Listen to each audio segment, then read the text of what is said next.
Aruba está en pleno desarrollo. Nos mira con el turismo ya acaba, comienza a surpasar el nivel de la pandemia y último luna nos está llegando más turistas que nosotros acostumbrados a promedio pandemia y principalmente nada gasta más, nada laga más placa de nuestra economía. Nos mira con nuestra economía está creciendo, más negocio está abriendo y esa aquí está llenándonos con satisfacción. Nos no quer para nuestra economía crece, crece, nos quer para crece para crear cupo de empleo.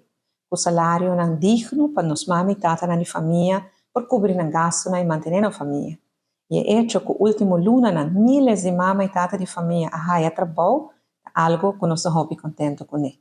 Nós mira também que a escolar a ser positivo, remontou no hobby positivo. E percentagem de este grado, slagens percentagens na escola, está mais ou mais alto, em vários casos, que promete a pandemia.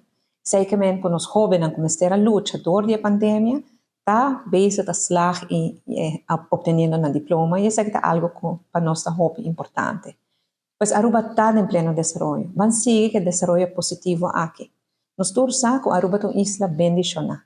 Sin embargo, nada lo passa de isso mês. Ele toma de nós trabalho duro, mas especialmente uma atitude positiva para chegar na meta que nós que chega. Nós estamos em bom caminho, nós não chegamos ainda. Pero junto, com fé em Deus, com trabalho duro e com atitude positiva, indudablemente nós lo logra.